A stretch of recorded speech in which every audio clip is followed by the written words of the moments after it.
भोरवे में नदिया नहाइला दितमा नाइला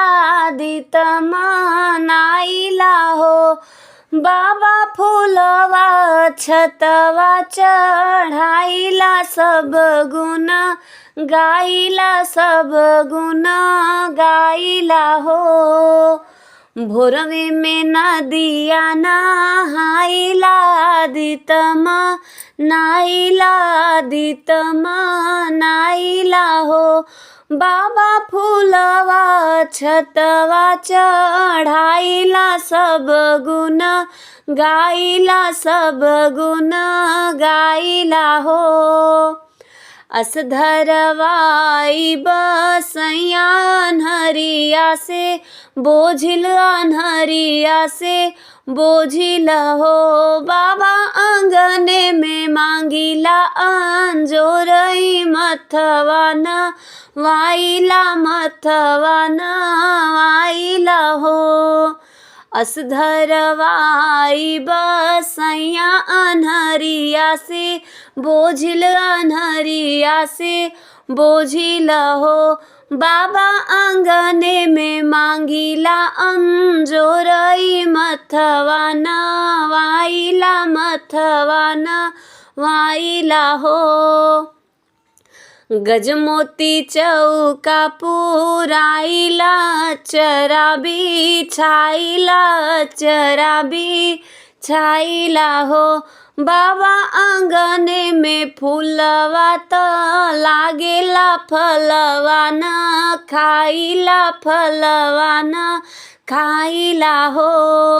गजमोती चौका पुराइला चरा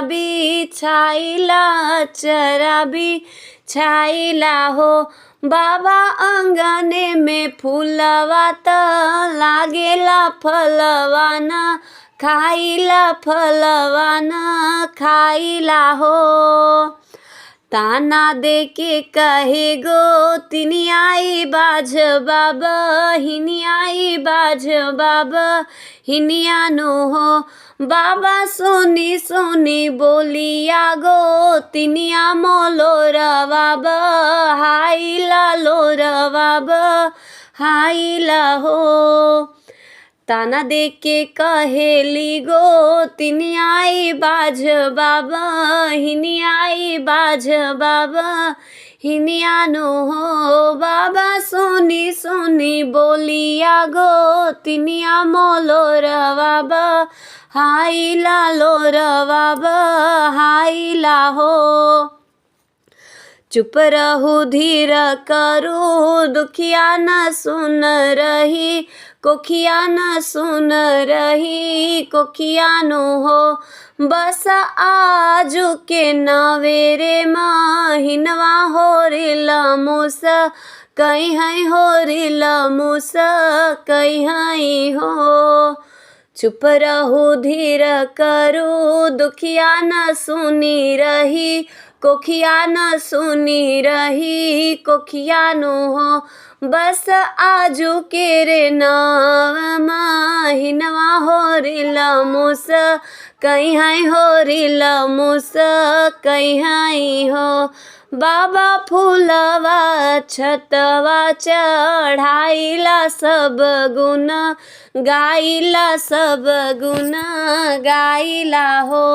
बाबा फूलवा छतवा चढ़ाइला सब गुण गाइला हो। बाबा आंगने में मांगिला अजोरवाई मथवा नवाइला हो। बाबा आंगने में फूलवा त लागेला फलवा न खाइला हो। बाबा सोनी बोलिया में गोतिनिया मोलोरवा हाइला हो। बस आज के रे नवाए महिनवा होरिल मुस कहीं हो।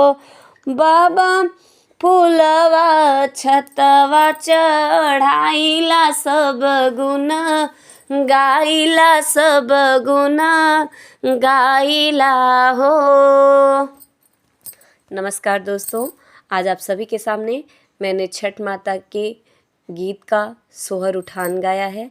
आपको ये भजन कैसा लगा प्लीज़ सब मुझे कमेंट करके ज़रूर बताइए। सब्सक्राइब कीजिए मेरे यूट्यूब चैनल घूंघट वाली बहू दीक्षा शुक्ला को, लाइक कीजिए, ज़्यादा से ज़्यादा शेयर कीजिए, कमेंट करके ज़रूर बताइए कि मेरे भजन मेरे गीत आप सभी को कैसे लगते हैं। बहुत बहुत धन्यवाद। नमस्कार।